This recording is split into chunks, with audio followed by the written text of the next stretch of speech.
Hey family, hold on. I was stress eating a piece of cold pizza. That's the only thing I've been able to eat this afternoon because I've been working back to back. Make sure I don't have cold pizza in my teeth. So professional. Hey family, welcome. Where's my little blotter thing? I'm so shiny. I've been on camera. Woo child, today drained me. I will say this. First of all, I'm back to black. I am back to black. Whenever you see me with my natural hair color, you know I'm hitting a refresh button on my life. I don't do this often. I think like once a year. Yeah. I'm back to the color I was born with. It feels very 80s. I don't know why I think my natural hair color makes me look so 80s. I'm probably going to get some red nails. Shout out to all the new members. Oh, speaking of which, guys, we hit 8,000 members. I'm so happy. Yo, y'all don't even understand. I had given up hope. I'm not even gonna hold you. It wasn't like I didn't think it was gonna happen. It's just that I wanted to hit 1,000 members by Christmas. And so when that didn't happen, I was like, okay, whatever. I tried my best, right? But the fact that the minute I took my eyes off the prize and went back to just working and stuff, suddenly I got y'all don't even understand how I'm cheesing so hard. This time last year, my YouTube page was completely dead. And I was basically taking a gamble on myself. I said, you know what, Blue? You haven't done anything on social media for real consistently in a very long time. Just be consistent for a year and see what happens. Well, look at that. I would just tell you this though too. There is a chart that I want to show. I'm looking at the comments. Sorry guys, I just realized there's so many comments. Yay! Okay, sorry. I'm so happy. Actually, what number are we on?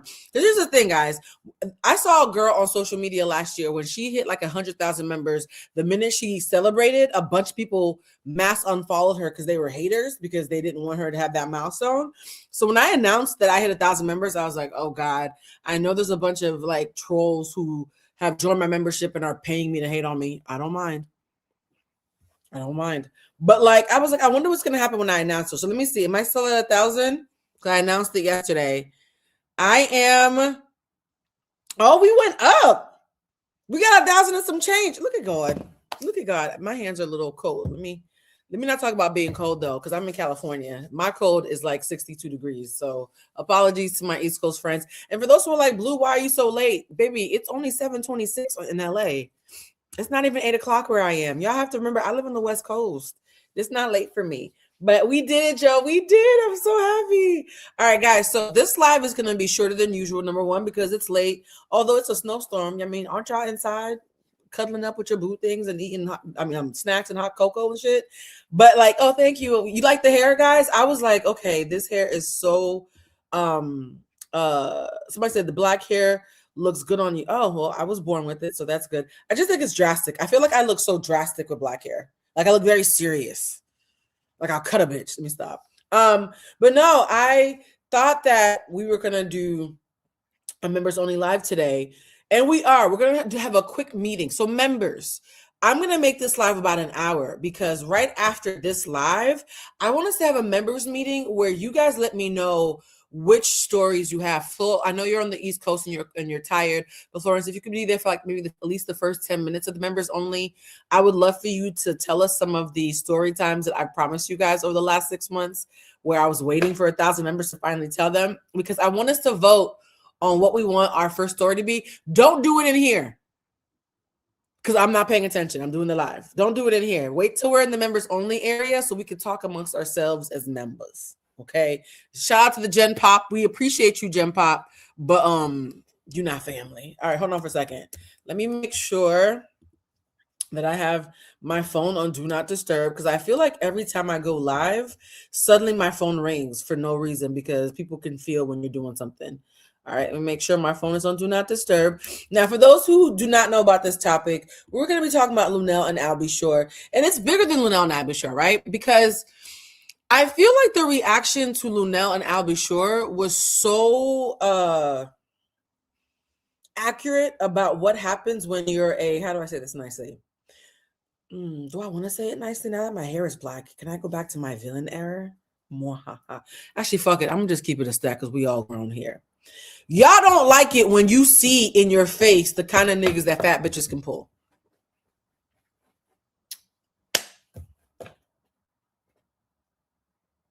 Thank you for coming to my TED Talk. I could the live could end there. The live could end there.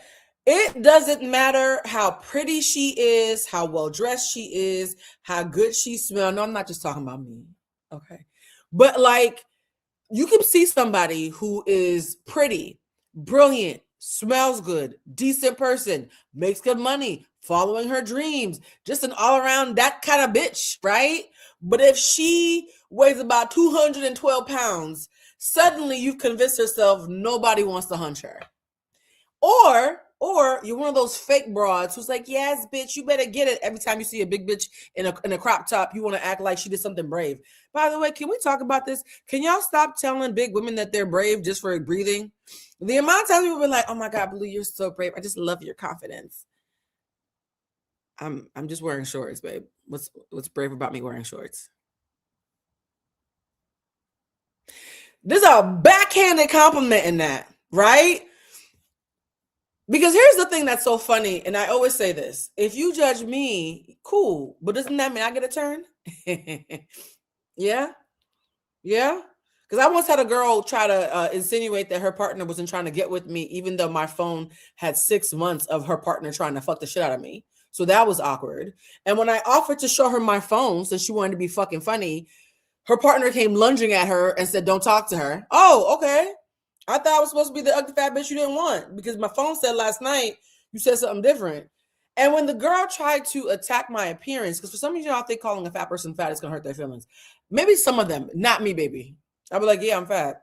Now what? What happened? Yeah. So she tried to call me unattractive. And here's the gag. I was bigger than her. I was not uglier than her. Catch it. I was bigger than her. I was not uglier than her. And so when she was done judging me, I was very quiet because I like to let people talk when they think that they're breaking me down because I want to hear what you assume is a pain point for me. I actually love it. It sounds fucking nuts. But when people try to like attack my appearance, I love to just be silent and let them cook. I want to know how much you miscalculated what in the fuck is going on. And when she was done, I let her finish and then I looked her up and down and I said, yo, you're talking real wild for somebody with kinkles, right? Because I'm proportionate. Yes, you got a thigh and a foot. So I just feel like you should have some grace for my fatness because you have it in localized areas. At least mine is, proportionate and whatnot. Everybody went crazy. They were like, Blue, you went too far. It got real ugly. Suddenly everybody feels bad for her. Blue, you went too far. That's fucked up. She got, girl, I don't care. We both fat. Now what? Like, it has to be a point where y'all have to realize not everybody hates themselves. Why are you saying damn Blue? That's the nicest story I could think of. I worked real hard to find a nice story. Okay, well, that's as nice as it gets, bitch. Maybe you should leave me alone. So, as a big bitch who knows she's a big bitch, but who still pulls niggas and is like, has no qualms about it, right? When I go to Spa World, I'm the first one to get naked. Fuck y'all, my coochie need to breathe. So, I might be a little too comfortable in my skin. I'm not even gonna hold you. I might need to pull it back a little bit. But as someone who's very comfortable in their body, and though is tickled by the fact that people think I'm not comfortable in my body and how freaked out they are when they realize how much I am. Shout out to the Chalet's fans who keep calling me a fat ass, but your faves are broken up. So now what? Mwah, mwah. Right? So it's like people think that saying childhood, like childish little jabs, is going to hurt everybody. Now, some of you out there are very sensitive. To the big girls out there who cry into their ice cream and are the perfect candidates for The Biggest Loser, I recognize this is not your testimony. I don't speak on behalf of you. And if you are someone who being called fat hurts, I completely understand that. This episode's not for you, though. I'm not even gonna hold you. I'm not your king, right? We move different and it's okay. It's okay. It's okay. I'm just saying, right? Because I don't want y'all saying, no, Blue, fat is a bad word. Sure, it's a descriptor. I'm okay with it. And for those of you who are in the members only, you've seen the video we did, I think last month about my big, why are y'all laughing? I'm being sincere. I did a whole members live about body positivity and my body positivity journey. And for those members who were there during that live, I explained why I feel this way about my body. It didn't come out of nowhere. I used to have an ED, an eating disorder, and all types of manner of, disordered self-esteem. And it took me a long time to get to a place where I am this apathetic to jabs and whatnot. And it's sincere apathy. Like, I promise you, no part of my body is secretly freaked out when y'all call me fat. I'm like, okay, then what happened? And today's also Monday, right? And so as someone who's gone through that journey and sincerely got to a place of acceptance with their body while also still taking good care of it, right? Because acceptance doesn't mean you just lie around waiting to get diabetes and shit. It's always fascinating to me when I see the way you guys talk to plus size women when it comes to desirability, because if you are academic about this, somebody said, you don't realize how funny you are when you're not trying. I really wasn't. I was trying to sincerely give a framework for this. I'm sorry. My bad, y'all. But when y'all talk to plus size women, there is a condescension that, again, it tickles me because something's wrong with me. I'm a little too, I think I overhealed, right? There's a condescension that comes from when you think someone is giving you a pep talk that you don't fucking need. I think one of the moments where I realized that I had crossed over to finding all of you hilarious, rather like I'm in on the joke, is one time I was talking to somebody and they were like, Blue, you are beautiful, Blue. You are so beautiful. And don't let anybody tell you different. I just looked at her and I was like, they don't. Nobody tells me different. People don't call me ugly. Who's this pep talk for? And she looked stunned.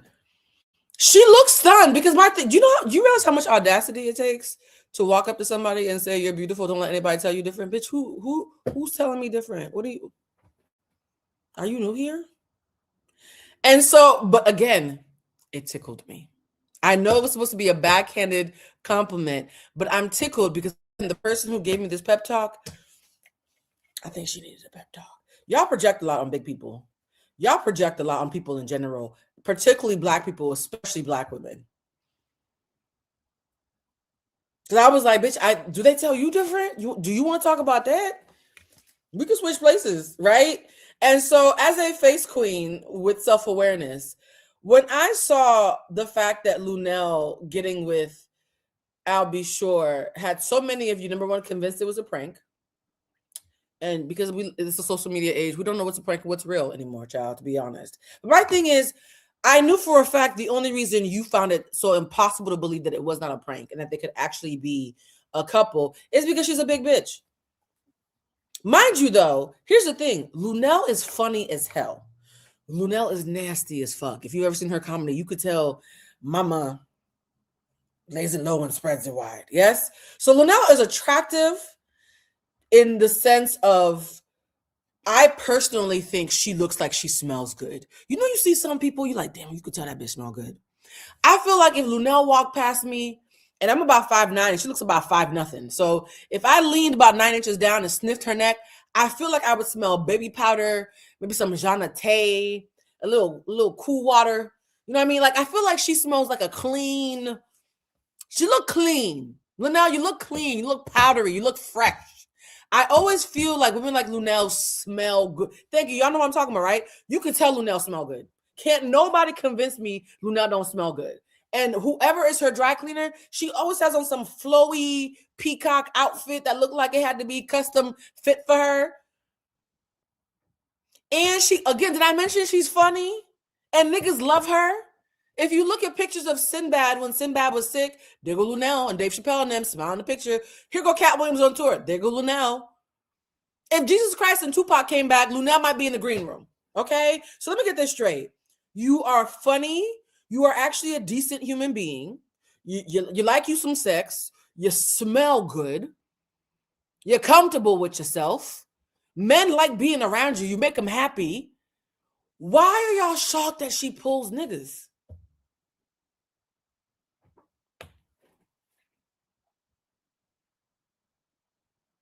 And then you said stuff like, oh my God, if Beyonce could be cheated on, none of us are safe. No, some of us are safe. Like, how you look is not, because y'all take this pretty privilege thing a little bit too far, right? And I say pretty privilege with an asterisk because pretty privilege doesn't actually mean you're attractive. Pretty privilege just means you have proximity to whiteness and thinness. There's some very basic looking bitches who have access to pretty privilege. And there's some gorgeous women who, because of their blackness or their fatness or both, will never have full access to pretty privilege. So pretty privilege, the pretty is subjective, yes? And so when I saw this story and I saw the reactions and I saw how nasty women were being, I was so confused because, and this is where shit gets really weird. The number one group of women who were freaking out about Luenell being with Albie Shore were Black women over the age of 35 who you could tell eat sandwiches.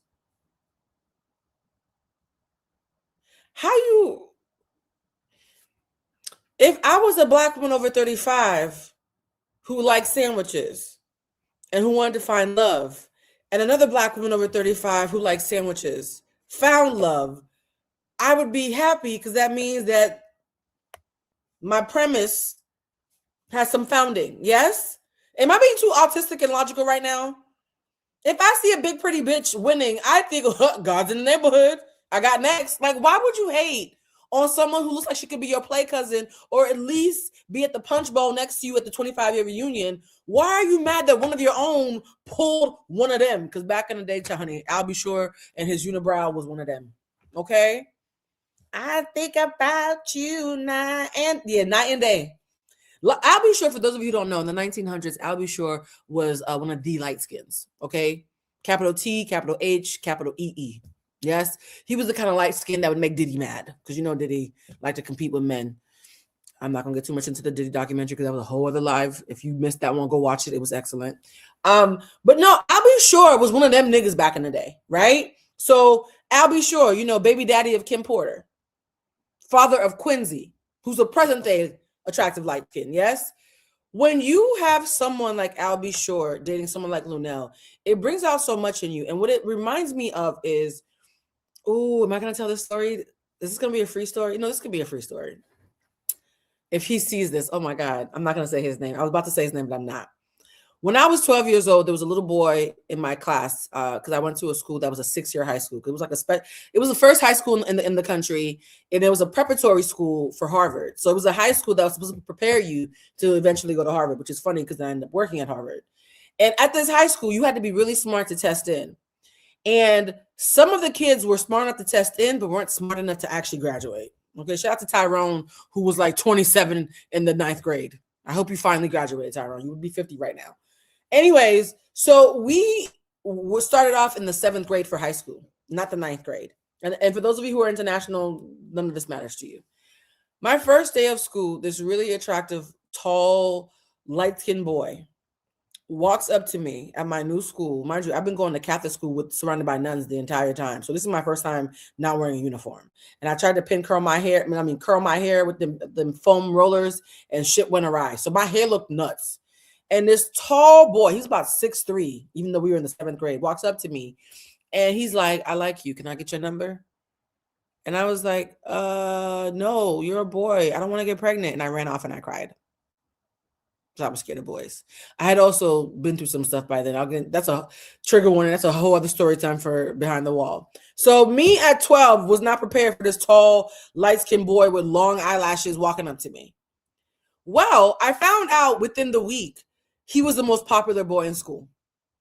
And every single girl at school had a crush on him. And I spent a month and a half curving him because he's freaked me out. I was like, why is he being so aggressive? Like, leave me alone, right?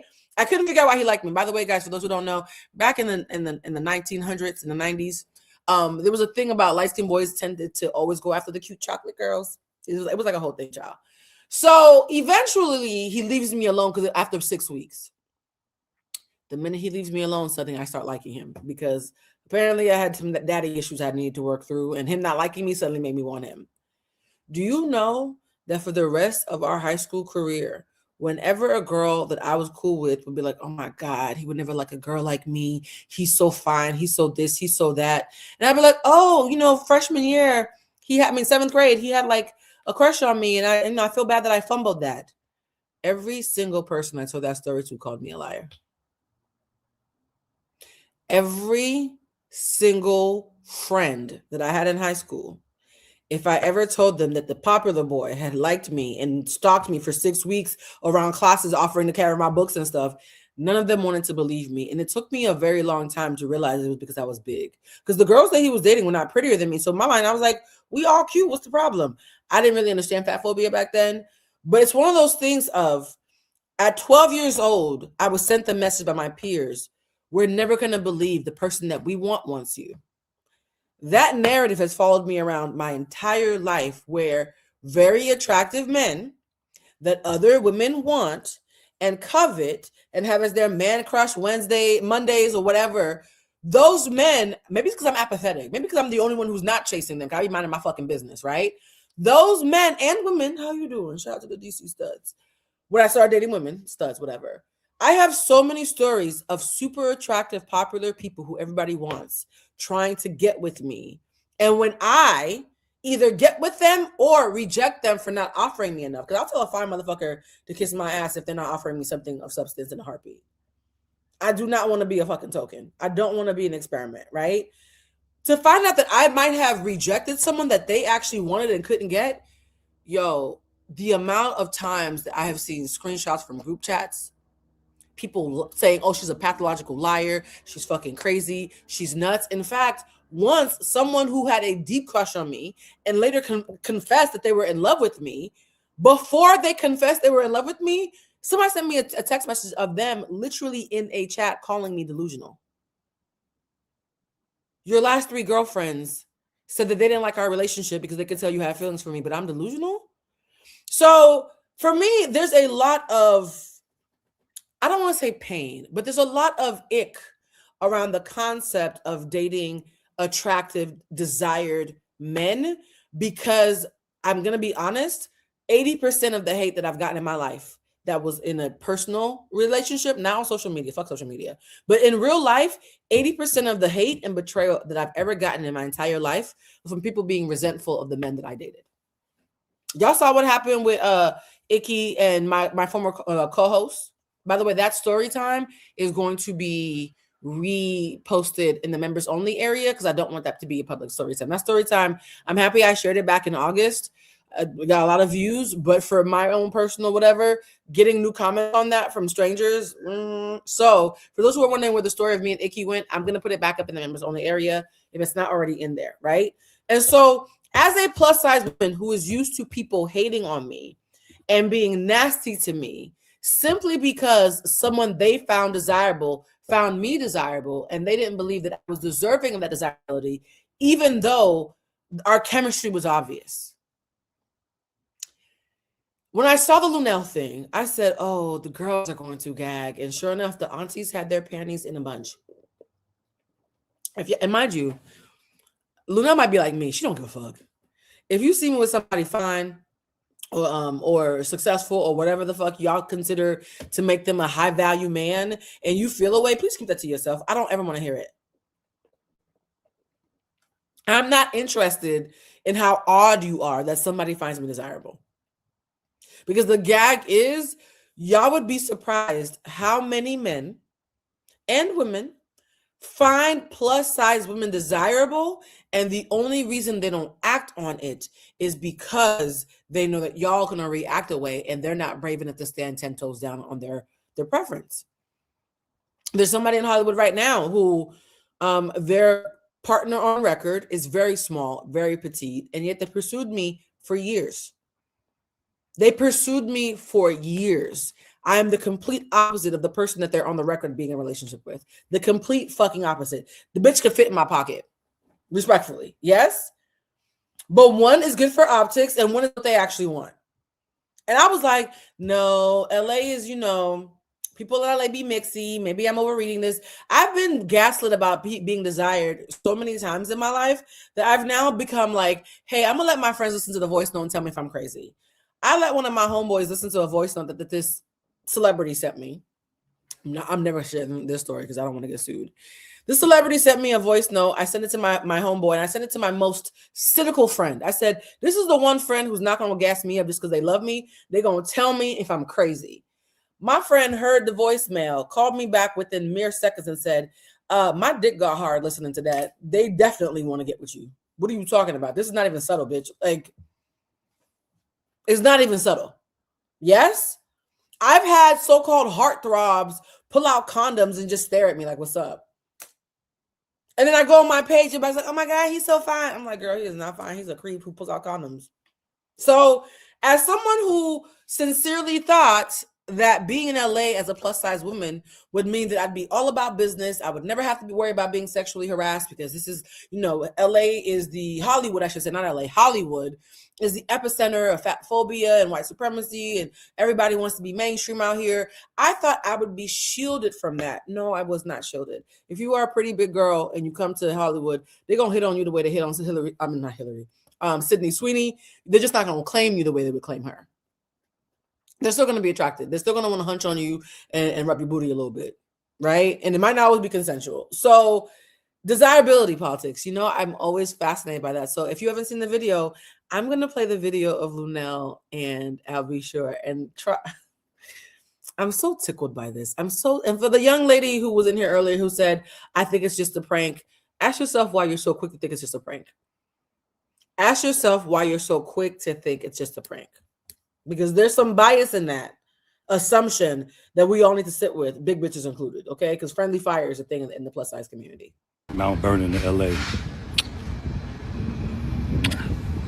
Bye. People feel I'm unworthy of your love, darling. Did you hear that? People feel I'm unworthy of your love, darling. That shit makes me sad, bro. Like, I know she has a thick skin and she can probably let it roll off her back. But imagine, let me play that from the beginning. Imagine you're with your boo-boo kitty. That's what he calls her. I'm going to get him that in a second. Imagine you're with your boo who has been following you around on tour for years. I found videos dating back to 4 or 5 years ago of Albie Shore front row and center at her shows, backstage, bringing her flowers. This has been going on for a while. This man has been dropping everything to be around Luenell for several years now. And what's so funny is he's been vocal about it, and everybody just assumed that they were friends because she's fat. Can we call it a thing? If Giselle Bryant was on tour and Albie Shore was backstage every time she's on tour, and he's walking on stage talking about, this is my boo-boo kitty, I love her so much, I'll drop anything to be around her, we would immediately think they were fucking. Right?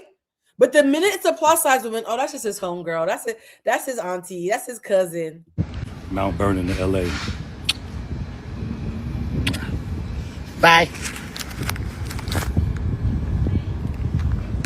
People feel I'm unworthy of your love, darling, because they love you so much, honey. Unworthy. I'm gonna wipe this lipstick off. Okay, the neck around the neck. I'm gonna say something right now. I need to keep this clean because this is a public live. When a man keeps calling you boo-boo kitty and won't stop smiling and keeps kissing all over your face, if that's what he's doing in public, I believe that if Luenell and Albie Shore are dating, and that this is not just a publicity stunt for his new book and her tour, if they are dating, she's probably turned him out. Sorry, let me not laugh. There's a certain way that a man acts when he's been turned out by a plus size woman. I don't want to get graphic, but all the boo-boo kitties and nuzzling, yeah. Thank you. They look so cute to me. I think they look adorable. I'm sorry. I'm putting my tongue all on your face. No, listen, let me tell you something. I have such respect and admiration for this woman. If you only knew the journey. I know I was in a coma and all that. You calling me. Okay, somebody said that he getting gulped. Okay. Okay, so the stereotype that big women have sex like they're hungry, it's not necessarily wrong. Okay, wait. Maybe there should be a members only live. Okay, the stereotype that plus size women have appetite sexually, it's not necessarily wrong.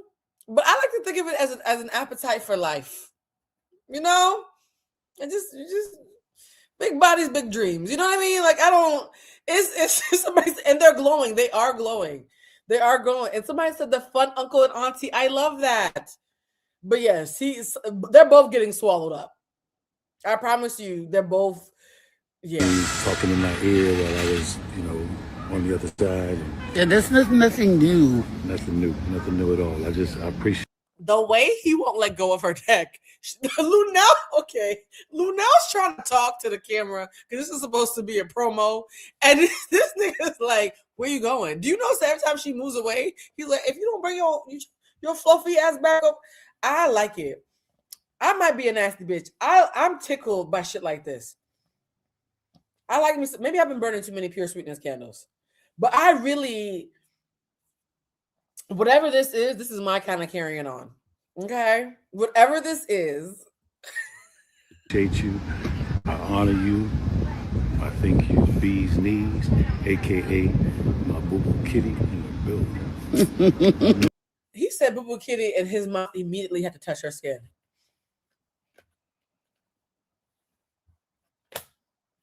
The girls who get it. Have you ever been swallowed? Luenell has been swallowed. I always got lipstick on, but that's okay. I don't know. always see y'all soon. We got some beautiful things coming, and I'm just so proud. And I'm on my way back to Vegas shortly. You guys, you doing your Vegas show? No, I'm on vacation. I was wishful thinking. No, but February 1st. I will be back. February 1st. Be there. You keep trying to send me back to work. I'm not working yet. You're not working yet? February 1st? Yeah, I'll go back to work February 1st. I'll be there. And then we got that thing to go to in February. Okay, so we'll let them know later. Okay. Peace and blessings. I'm not going to stay on long, you guys. Mount Vernon to L.A. Ooh. Oh, what's happening? Bye. It's so much. It's so much going on. So this is who y'all think are just homies? Y'all watch that. Y'all watch that and convince you these are two homies. What kind of homies y'all got? I would like to see it. And not on page 5 of Pornhub. What kind of... That lady can taste his toothpaste. Okay. The way that anti-blackness in the terms of colorism, fat phobia, ageism, and all the other things that come encapsulated in the way that y'all see women of color, especially those past a certain age, it really has y'all in a chokehold because no part of me would see any two people do that and not think they were hunching. If I saw Trump and Putin doing that, I would think they were hunching. No, that's just his homegirl. Okay. So now Luenell go with I'll be sure. I beg your finest pardon. I beg your finest fucking pardon. The girl gave everybody.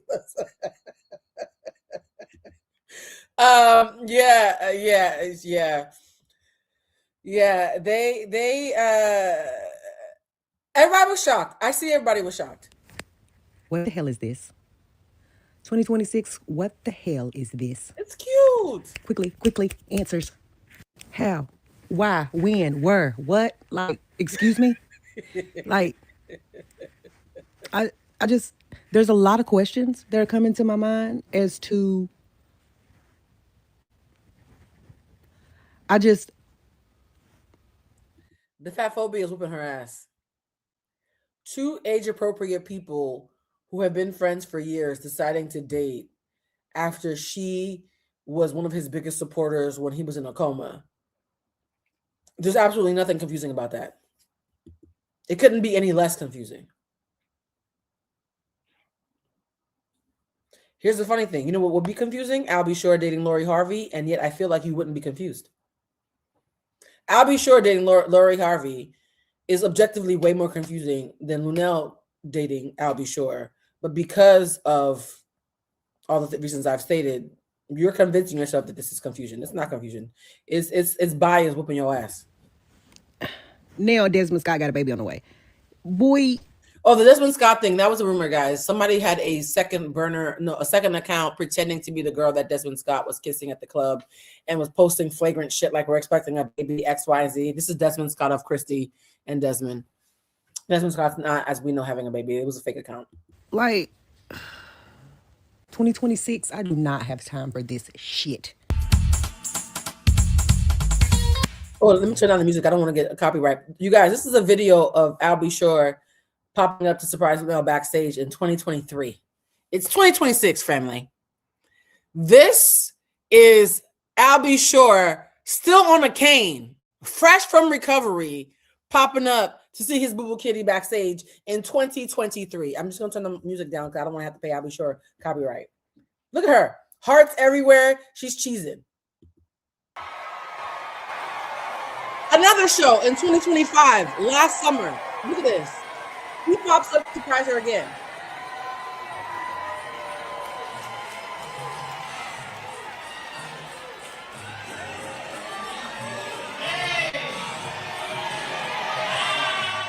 He up here dancing everything, night and day, on his good hip. You got a grown man working out his one good hip. Bruh, that's sprung. I'm sorry. That's...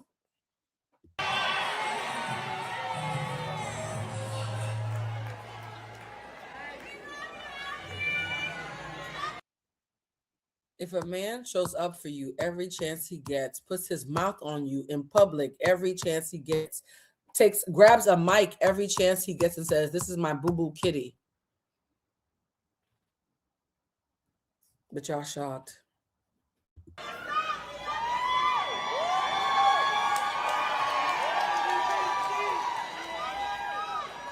What's good, New York? By the way, guys, one of the reasons why I'm doing this live, I know there's a lot of things going on in the world right now that everybody's talking about, salacious things that would give me a lot more views and a lot more hits.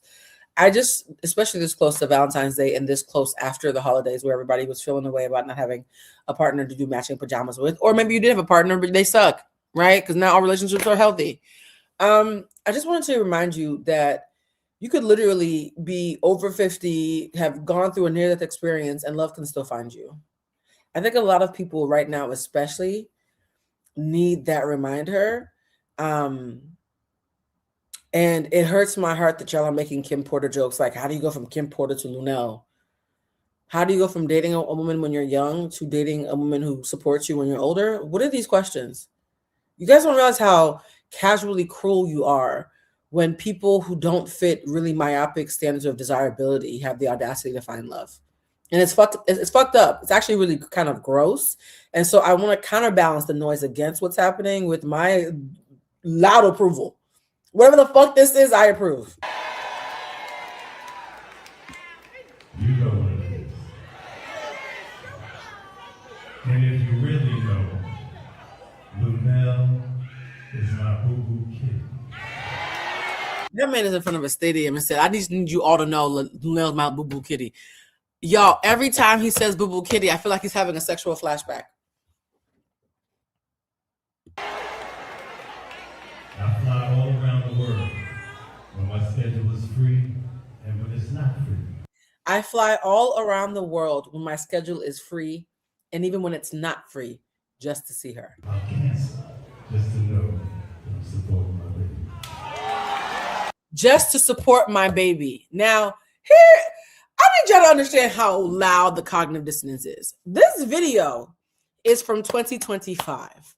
I went into the comments at 2025 and all the comments were, "Oh, that's a good friend. Oh, he's there for his homegirl. Oh, it's so great that they're best friends."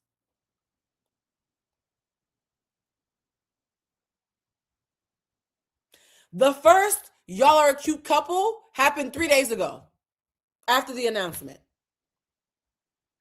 Y'all saw, okay. So, we gotta go. Come on, man.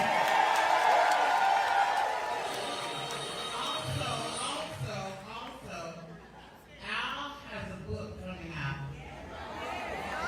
And you see how he shouts her out and she doesn't feel good unless she shouts him out back, is giving reciprocity. This is grown love. We need more grown folks love. We need that, you know what, life done whoop my ass, I'm fucking tired kind of love. Come lay down with me. Yes.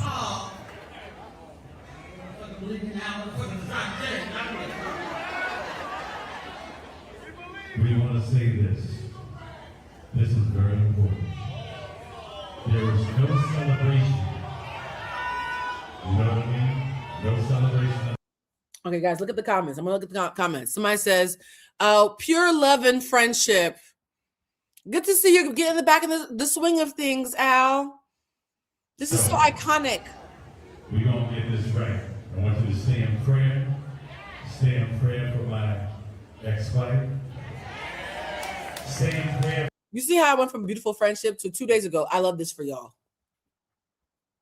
It took a year for people to realize, oh shit, that's not just his homegirl.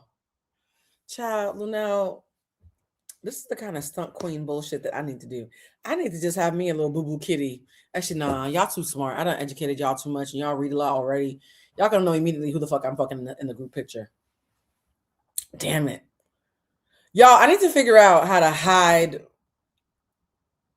in plain sight in front of y'all. I want to do that. There's something that tickles me when I know that I don't ever have to remove pictures from my page when I have breakups, because y'all never know who I'm fucking from the picture.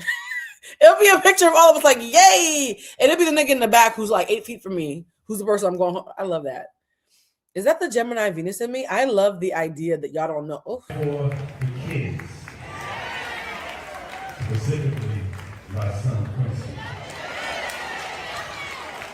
He's shouting out Kim Porter. He's shouting out his son.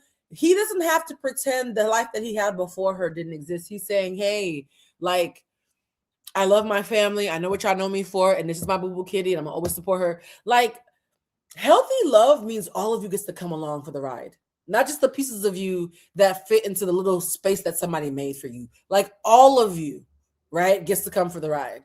And there was a moment in the video that I first played where he said, she doesn't know how much it means to me when I would hear her voice from the other side while I was fighting for my life.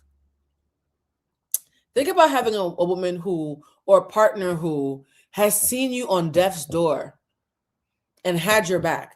Right now, at my big age, the things that I thought were important are so not important. When I think about the kind of person that I could settle down with, it has to be someone who can support how much I love and take care of my mom on the East Coast. It has to be somebody who adores the fact that I take care of my parents and like want to make sure that their golden years are as good as possible. It has to be somebody who loves the fact that I have my own business and 5 different streams of income and I'm always working, and they want to make sure that when I'm off, it's worth it to be with them. You know what I mean? No part of me is thinking I have to be less of me to be in a partnership. I have to be intentional about my time because God knows a bitch stay busy. I have to be discreet about our business because people love to hate on bitches who are winning. So y'all must can't stand me, right? I have to make it clear that I don't want to be in competition with my partner, because a lot of times when you're a smart woman, people assume that you're a ball buster or that you're contrarian or that you're argumentative. The number one feedback I get from my friends is they're always shocked by how soft I am in love. The reason why I'm soft in love is me being a goon outside is because outside deserves goon me. When I come home, that shit has to go away. I'm not trying to be a goon in the fucking house. Are you serious? And so when I'm in a place of healthy partnership, I think that's why this resonated with me so much. Healthy partnership means we're such good friends and so supportive of each other that if you are somebody who has a bias, you could make an argument that we're besties. But, you know, until my tongue starts sticking out. Sorry, I can't help it. I'm never beating the allegation. Let me hit play. We're going to leave it there because Luenella's going to tear this stage up tonight.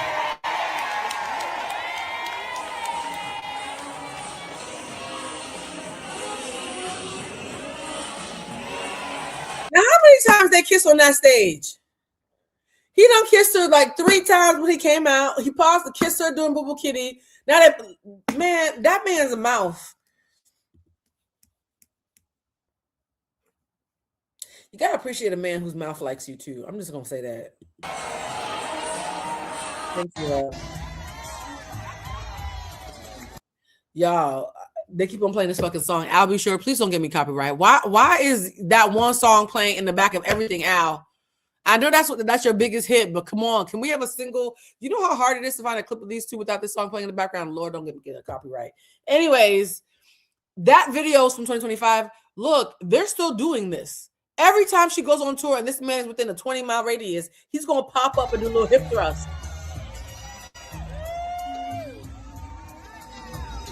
Y'all want to see it? Let's see if he still got it. Because you know when Genuine be trying to dance, we get a little nervous. Al, we love you. You are still a man of a certain age. Let's see. Okay. Hey, okay, that's not too much. Not too much. Al, you're gonna give me a copyright. Let me just fast forward past all this gyrating. Hold on. Somebody said that's the. Why is the song still playing? Fuck. Let me just turn the volume off until the song's over. Luenell and I'll be sure being together was not on my bingo card, and I just only thing I'm seeing is just like y'all just freaked out. Wait, so she's saying okay. I'm not saying she's wrong. She said, "Look, they doing some freaky shit." I agree. And though you can do freaky shit and be in love. How you think I got engaged twice? Like it's possible. It's possible.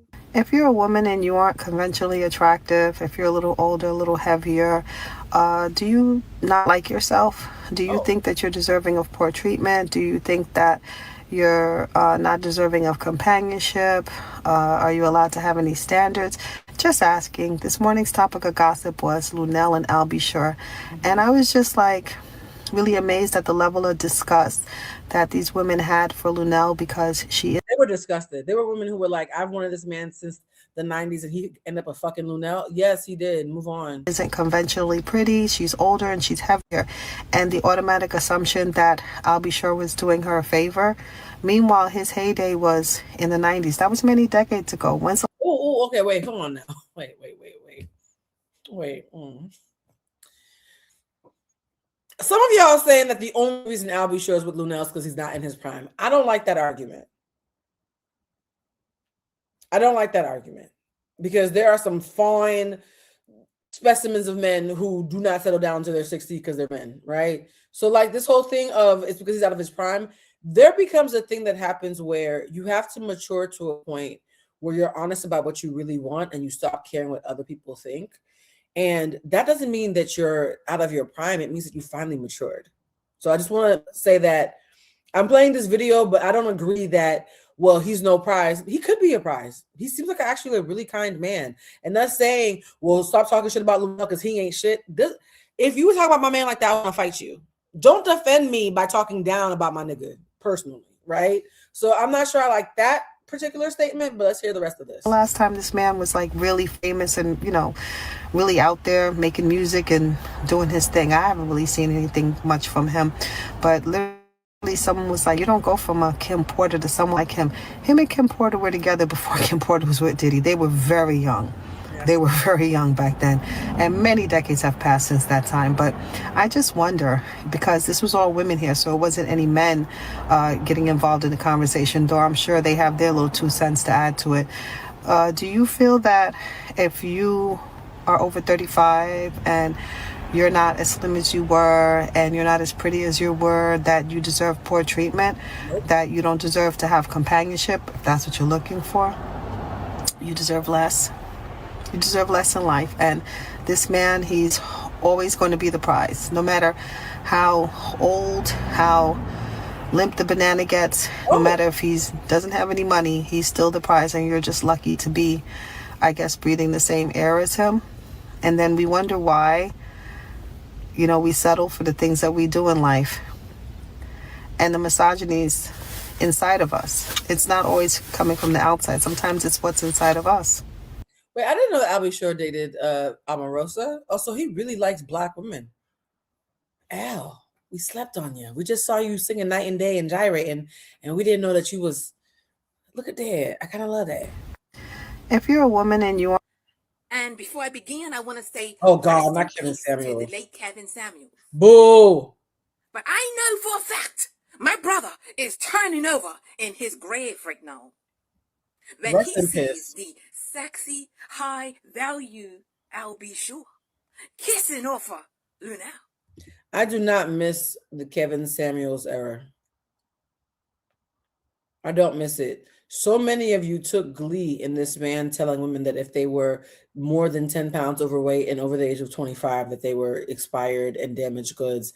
And y'all enjoyed that shit. And I think it's nasty work. And you need to examine what the fuck is wrong with you. If there's any Kevin Samuels apologists in here, you could respectfully suck my big toe. Very surprising move from a light skin. You know who Al B. Sure is? I do. That's my boyfriend. We just crashed the internet today. She said, I'll be sure that's my boyfriend. Okay, there's something so wholesome about. Do you know who Albie Shore is? That's my boyfriend. Luenell, you better talk your shit about your Year kid. barely settled in before Luenell and Al B. Sure found themselves at the center of 2026's first big celebrity romance moment. A boo-boo kitty in the building. You know, tongue all on your face.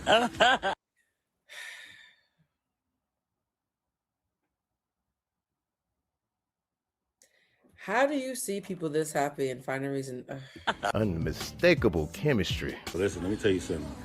I have such respect and admiration for this woman. It's nothing new. Nothing new at all. I appreciate you. Bye. Wow. Okay. Uh-huh. All right. This is happening. If I were to say anything, it would be mean. So if I don't have anything nice to say, don't say nothing at all, they say, you know? I agree. Good for Luenell, good for Al B. He's such an odd character because he would wear his unibrow with so much confidence. I mean, it's not to say there's anything wrong with a unibrow, but what can you say in 2026 anymore? You know, I don't know. Now, I can't play the music because it's night and day again. Somebody did a fucking AI of them. First of all, why y'all got him? Say your Like this?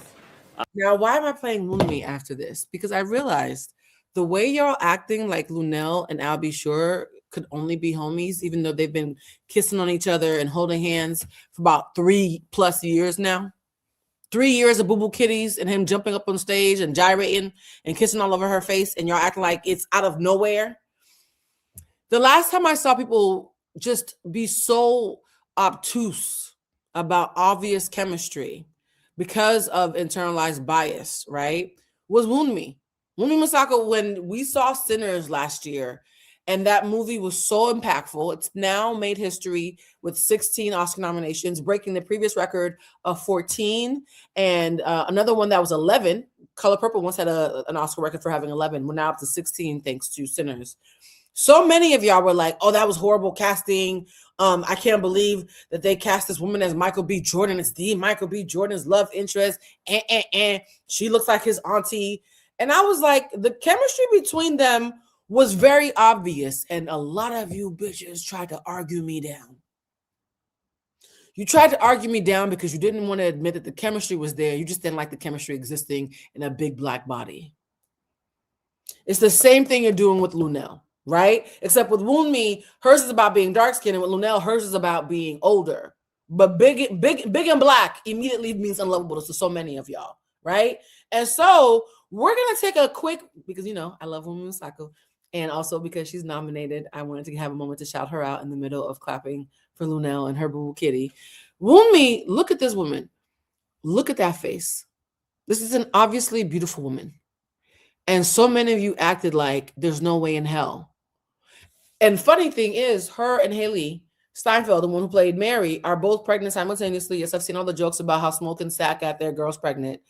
Both of them are attractive women who starred in a heavily Oscar-nominated film, who have partners who were hunching the fuck out of them and put a baby in them. But let y'all tell it, only one of them deserves it. So let's watch the last time you negras got it wrong, okay? Because, you know, I like to troll sometimes. Yes, in the back. And then say your full name and where you were born. Oh, no, yeah, say your name and where you were born. My name is Wunmi Masako, and I was born in Zaria, Nigeria. Oh, thank you, love. I changed the music. You guys, look at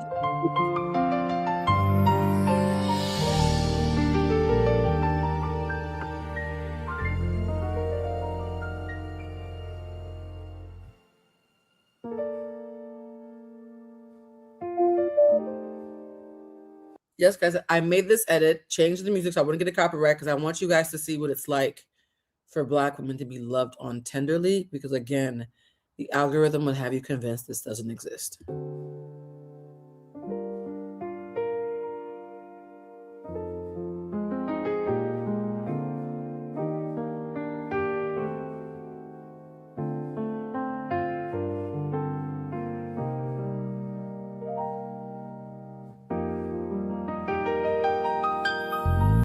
With all due respect. Oh, this is Blue from last summer because I was also pissed last summer. By the way, if you didn't see the chemistry in that scene, then God's still working on you, bitch, because that couldn't have been more obvious. Can we talk about Annie and Smoke for a second? Mm-hmm. It's been about 3 or 4 days since I've first seen Sinners. I plan to see it again. And that dynamic between them is living rent-free in my mind. And I thought we all agreed it was sexy, right? Anybody with sense would think it was sexy. So imagine my dismay when I come to the internet and see that a lot of you are saying that when you first saw Annie on the screen, you thought that she was Smoke's mom or his aunt. Are we watching the same movie? Because did you see how she was talking to him? If your mama or your auntie talks to you the way Annie talks to Smoke, you might want to call the police. Yeah. You want to make me say it? Soil of my soil, bone of my bone, blood of my blood. Oof. Bless you. This is exactly why I cannot stand fat phobia and colorism and racism and futurism, because it makes you stupid. It makes you miss the obvious. Anybody with eyes to see and ears to hear would immediately pick up on their chemistry. And let me just say this. I'm sick of seeing Michael B. Jordan with this Haley lady pushed all over TikTok. I'm sorry. Hollywood, I mean, we know that's just what y'all do, but it's irritating, baby. He has just as much chemistry with Miss Annie in that movie, just he did with Lil Mary. Yep. Had a little lamb. It's so basic. I'm annoyed. And before anybody gets on Queen Latifah's internet talking about how unrealistic it is that someone like Michael B. Jordan would date a woman like Wunmi or a character like Annie, I need you to understand that despite what white supremacy has taught you, that is a lie. Yeah. You know how I know it's a lie? Because I've seen your mamas. Oh. Can we talk about it? Half of your mothers are a size 14 and up. So while you're pretending... Oh, wait, boo. No. Wait, boo. Wait.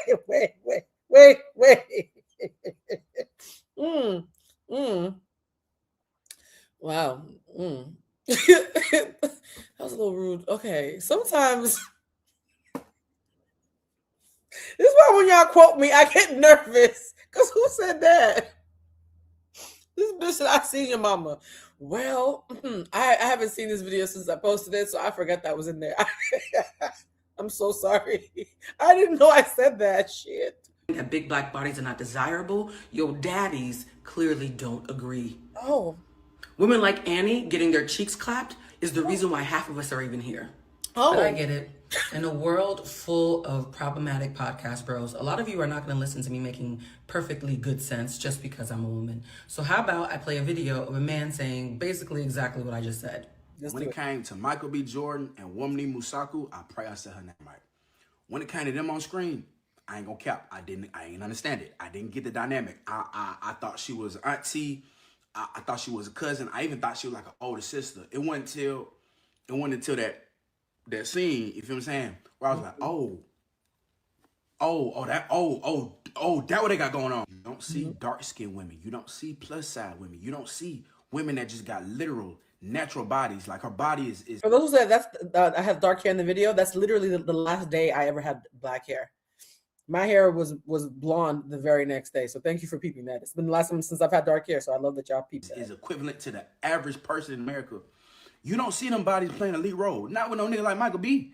That shit don't exist. Yeah. You know that shit made motherfuckers uncomfortable. Ooh, and I love that shit, nigga. Shout out to Ryan Coogler, bro. This film just validates so many people, man. So many motherfuckers like us. Like us. This movie's for us, man. Go check that shit out. And before I go, I just want to thank Wunmi Musaku. I hope I'm pronouncing her name right. In fact, actually, you know what?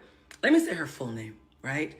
I want to thank Onwumi from the house of Musaku, first of her name, a seer amongst sinners, a high priestess of hoodoo, a thick snack truth teller, the juju warrior of the juke joint, a sexy soul tie of smoke. Yes, honey. Sis, you are a bold and beautiful embodiment of Black womanhood, and we are honored to speak your name. Thank you so much for bringing Annie to life, for showing how we really show up for our men and for our communities. Ryan Coogler, the cast, cannot speak enough about this movie. I do plan to see it again, even though I'm traveling. And yeah, for those of you who find it hard to believe that a woman who looks like her is worthy of love, please ask yourself, who taught you that? Y'all, what was it like playing Michael's love interest? You know, it's so funny because I remember on the camera test, I was doing my camera test with Smoke. and he went off to change, and I was turning around, and then someone came up behind me, and I was like, who is that stranger? And I turned around, and it was Stack. And it was so clear as day that that was not my man. That was Stack. That was Stack. That was Stack. So there's a very good chance at the very By the way, sorry, it's weird watching myself because I don't remember any of that video. I think I was traveling at the time and I did that whole video from a hotel bathroom. So it's all a blur seeing it like a year later, especially after the Oscar nominations. Sinners deeply touched me in so many ways. And Bijit and I were talking the other day about how Tiana Taylor and Wunmi Mosaku are both nominated. And we were on a live with some other people, and everyone was like, oh, whether it's Tiana or Wunmi, we'll be happy. And I have to disagree. And mind you, I'm a huge Tiana Taylor fan. Tiana Taylor is the first celebrity I've ever interviewed in my entire life, right? So she holds a special place in my heart. Also, I just think she's so wildly, naturally talented and also puts in the work and doesn't use being naturally talented as a crutch. So the respect that I have for Tiana Taylor could not be any higher. And I will be watching one thing after another because y'all keep begging me to watch that movie.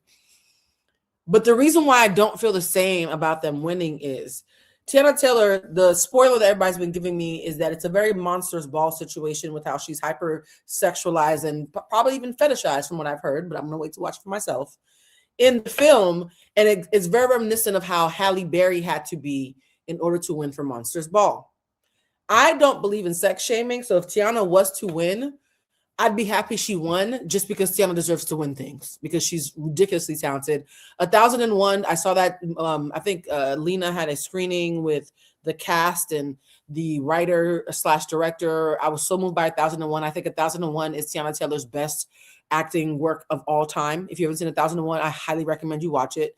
So Tiana Taylor winning is not the issue. The reason why her winning for 1001, One Thing After Another, would feel very different than Wunmi Mosaku winning for Annie is because Tiana winning for that movie is more of the same, in my opinion, of Hollywood taking somebody who's wildly talented and picking a Jezebel role to clap for them and give them their token award. The same way, when Denzel in Training Day, right? They like to make us thugs, crooked cops, whores, angry active, just there's certain roles, slaves, right? There's certain roles that they're always comfortable giving us awards for. And many of us have learned to just see it as a means to an end. And I get that. I understand the politic of Hollywood, right? Wunmi Mosaku winning for Annie would be the complete opposite of the norm. For her to be a Nigerian woman, and y'all know I get mistaken for Nigerian a lot and have a lot of Nigerian people in my life. Shout out to the people who think I'm Igbo still, even though I denounce it every day. I don't denounce it because I still love y'all, but you know what I mean. For a Nigerian woman who is ironically from a nation and from a region that because of evangelicals and missionaries have been taught to fear the very magic that originates from them, right? So many West Africans have been taught to fear juju, been taught to fear the magic that ironically originates from them. When she played the role of Annie, she admitted on an interview that she had to sit with and appreciate the magic and the power and the validity of hoodoo and religions that actually do originate from Western Africa. That role of Annie made her realize how the witches amongst us were just our aunties and grandmas with secret recipes to try to make sure that we were saved from the ills of the world outside our front door. And she said that role really gave her a deep respect for people in the deep South who do hoodoo, right? Or people who in Latin America who do Santeria, or people who in Haiti and other places do voodoo. Like all these religions, you are taught to be scared of them and see them as demonic because they are Black. Black means demonic, means occult. Occult just means not mainstream, by the way, right? And so to see a woman reclaiming how impactful magic is in the form of Black bodies, Black and brown bodies, if I'm being specific. And to see the audience also have to sit with that, right? To see the audience say, she's a good witch and she protected people that she loves, because guys, I hate to tell you, when y'all freak out that I say that I come from a long line of witches, it's because you're thinking about cartoons and Disney characters where witches eat children. You're not thinking about the kitchen witches through all of your bloodlines who had recipes that would help you when you were sick, who would pray and light candles to make sure that you came home at night when you were in a world that was built to destroy you. Those witches that you speak ill of are matriarchs, right? And so for me personally, as someone who is very in touch with my ancestral DNA, and who refuses to let any of you use Christianity or anything else to shame me out of my birthright and the thing that runs through my veins. Me, someone who wants to see more Black people make peace with their magic. Because I'm going to keep it real, guys. If you study history, the reason why the missionaries told Black people to be scared of magic was because magic would make them harder to be slaves. Look it up. I didn't make it up. They told the enslaved Africans that were dropped off in different regions of the diaspora that your magic was evil, because the slaves who remembered were harder to hold down. Shout out to the Haitian Revolution. Yes? And they said, no. Don't pray to what you were born with. Don't tap into personal magic. Don't believe in cause and effect. Instead, read this Bible and pray to a white God. And make peace with being poor in this life, because in the afterlife, he'll pay you back. White Jesus will pay you back in the afterlife. And that's how they were able to neutralize so much of the veracity that lived in the, don't even get me started. So anyways, this is a long-winded way of saying Wunmi winning for Annie would hit very different than Tiana winning. And it's not because of Tiana. It's because of what Wunmi did in that role and what that role highlighted about our culture and how it reclaimed a beauty that we were told was ugly previously. That's why it's not the same to me. I'm not talking about the women separately. I'm talking about those roles. An Oscar for Annie hits very, very fucking different, in my not so humble opinion. All right, somebody said, Blue, stop, you're moving me and it's scaring me. Sorry. The very first viral tweet that you saw about the movie Sinners was one perhaps calling you out for thinking that Annie was Smoke's mother and not his lover. Yeah. Maybe you weren't guilty of that, but that tweet did rightfully point out that there was a portion of the audience that saw actress Wunmi Mosaku and superimposed this narrative on her simply because she's a dark-skinned, voluptuous Black woman. Yep. Objectively speaking, and if you have eyes, you can look at Ms. Mosaku and notice that she is an objectively stunning, not matronly, older mammy type. She doesn't fit that stereotype in the least. Nope. But people have brains that have been influenced by American media and over a century of image making of dark-skinned Black women. And they have been trained to see them in a very specific way. Sinners cost about $60 million to make, and there are a lot of people who, when they talk about forms of resistance in times like these, they kind of downplay the value of art and cinema. Because Black people meticulously planning, framing, and shooting images of themselves for themselves is an act of resistance in itself. This might seem like a fluffy way to do that, but media and image making is central in forming an identity. Identity formation is the groundwork for how you form a political identity or political agenda that serves you in your community. And to form a political opinion of yourself and your people, you have to have an accurate view of yourself. There's a reason why white men burned down Ida B. Wells' printing press that she owned, because what she was doing was going down to the South herself and getting the stories about real human Black people who were not monsters. She was undermining the justifications used for their brutal murders. Exactly. She directly challenged a story about group justice and community policing and showed that there was actually a rash of terrorism that was a backlash to Black people. You're right. Art is always part of the revolution. It's necessary, right? I always say to people, what is the point of Black liberation without Black joy? So we fought to be alive. Shouldn't we also fight to have a life worth living? Like being downtrodden and proud of, no, you don't have to be miserable as a badge of honor as a person of color. Gaining any kind of autonomy. Putting dark-skinned Black women in the corners of society, it has a sneaky political agenda to it. When you regulate them to mother figures, docile creatures that want to serve, or people that are just not desirable and not your preference, you can do a lot of things to them and you can obscure a truth. The truth that these women have always been highly desirable by all kinds of men, and especially men that had political power, to sexually harass and abuse them. You guys heard what she said, right? When you convince the world that someone is not desirable, you eventually convince the world to dehumanize them. So this is not just, oh, Blue so freaky, she and Luenell, two big old freaky bitches talking about. No, it's not just about that, although there's nothing wrong with being freaky. All right, fuck y'all. Nothing wrong with being freaky. This is about the fact that I am vocal about being in touch with and being proud of and being at peace with and balanced in my sexuality, because I'm pushing against the narrative that I am a Jezebel or a mammy, because I don't fit cleanly in either. And I think it's really, really important as Black women that we don't let ourselves ever be a Jezebel or a mammy, because both flatten the experience of Black womanhood, right? It'd be so easy to just think, oh, Blue's so academic. She's the smart girl. She's asexual. I couldn't even imagine her fucking nobody. Right? So it'd be so easy to do that. It would also be easy to be like, ooh, Blue's a freaky Black girl. She's just trying to suck some dick, because, you know, big girls be swallowing dick. It'd be easy to find either of those and just be lazy and put me in that box. I intentionally make myself slippery. How you doing? Right? I intentionally make myself slippery and ill-fitting in any box, because I'm trying to tell the women who see themselves in me, even if they don't look like me, even if you don't look like me, you ain't got to be fat for this message to be for you.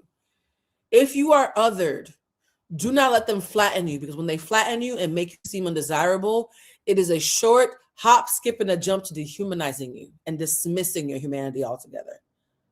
That's why every part of me, the good part, the angry part, the problematic part, the horny part, all of it gets to come on these lives, because I think we're in an age now where anybody who had to shrink themselves to have a brand or an audience is paying for it. I think Dominique Morgan, was it Dominique? Shout out to Dominique Morgan. She told me to behave the other day on Threads because I was being mischievous. But Dominique posted something like, the ultimate flex. Was it Dominique or somebody else? Somebody that I adore on Threads posted, the ultimate flex is being able to talk about your political views and not lose your brand as a result of that. Because so many people have built their brand on being bland, on flattening who they are as people in order to get a check. And I think that's why I'm so emotional about us hitting 1,000 members, because that number felt so unattainable when I said it 4 months ago, and it happening so quickly is a reminder that the world still wants people who like themselves to take up space. And if I get to do it, that means you get to do it, right? And now we have a whole community of people who are doing it together. And that's important right now. That is a part of revolution.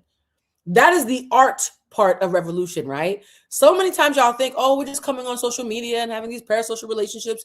No, you need reminders of what is important and what's possible. Because right now they are trying to pummel us with bad news, with videos of ICE, with murder, justified systemic murders. And they're doing it so that we are too tired to fight back. And then you come on here and you see Luenell getting kissed on by a 90s R&B singer, calling her boo-boo kitty. And you see Wunmi being a stunning actress in every sense of the world and having all these like accolades being thrown her way. And it reminds you maybe there's something to live for after all. Those subtle reminders, guys, are so important now more than ever. That's why I had to come on today on live, even though I'm exhausted, right?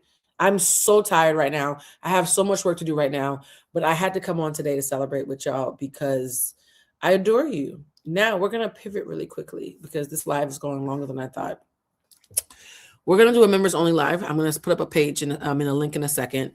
And in the members only live, I want you guys to tell me what you want us to talk about in members only and which story times you want us to do, because I feel like I've promised y'all so many story times. There'll be so many times I'll be on here and I'll start to tell a story and I'm like, oh, when we hit 1,000 members, I'll tell that story. I have a sneaking suspicion what is going to win the vote.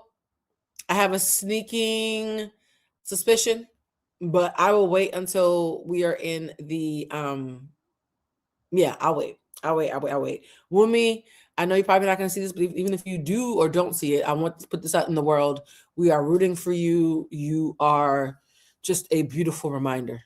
You are a beautiful reminder that we all need right now. And I hope you win all the things. And I hope your baby is so proud to go to the Oscars with you when they're born. Be like, oh, that was me in her belly.